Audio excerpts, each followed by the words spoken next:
طی سالهای اخیر سهمگذاری ساکنان و صاحبکاران خیرخواه برای بهتر نمودن شرایط زیست خود در دهات شهر ترسونزاده بیشتر شده، اقدامهای سازندگی و بنیادکاری و آبادانی را عملی می نمایند. ساکنان و صاحبکاران دهه اهارون جماعت دهات قرطاغ با هم‌آوازی یکدیگر مبلغ جمع آوری نموده در همکاری با مقامات اجرایی حاکمیت دولتی بیش از 2 کیلومتر راه‌های داخلی دهه‌شان را اسفالت پوش نمودند. در گذشته این قطعه راه محلی تنگ و دارای چقرچه‌های زیادی بود که به حرکت واسطه‌های نقلیات مانع می‌شد. بعد سنگفرش‌کنی قبط پایانی راه با تکنیک‌ها تخت و هموار کرده شده، اکنون اسفالت کنی آن را به راه ماندند.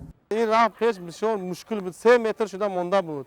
دو ماشین رفت آمد کردن نمیتونه، یک طرفه راه شده بود، باز دو طرفه شد، 7 متر 8 متر راه شد. ما حاضر 5 متر اسفالت گرفتیم، با دو طرفش بتون پوش میکنیم، بتون قطعی. ان شاء الله 100 سال مردم را خدمت میکنه در ما.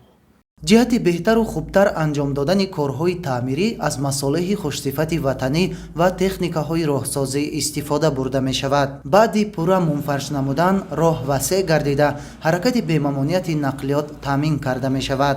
باشندگان اقدام گرفتند که در ادامه برای ترغیب طرز حیات سالم و به ورزش مشغول شدن فرزندانشان در حدود دهه یک ورزشگاه زمانوی نیز ساخته به استفاده دهند. ساکنان از آن خوشحالند که بهر آبادی یک گوشه دیار و بهبود بخشیدن شرایط زیستشان سهمگذاری می نمایند. خلق کردی، صاحبکارا کردی، مهاجرت مهنت کردی، ما اقدام گرفتیم که همین سپارش‌های پیشوای معظم ملت را پرزیدنت جمهوری تاجیکستان اساسگزار اصول وحدت جناب عالی امام علی رحمان را دستگیری کرده با اسفالت گرم همین درون دهه قشلاق را 2.5 کیلومتر از منفش کرده. در آینده ما نیت داریم که همین یا ورزشگاه زمانوی ساخته و استفاده کنیم.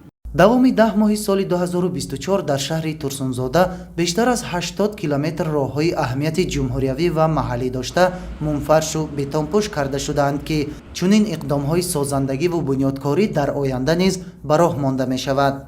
فریدون سبحان، صدرالدین ابراهیم، شهر ترسونزاده. اخبار.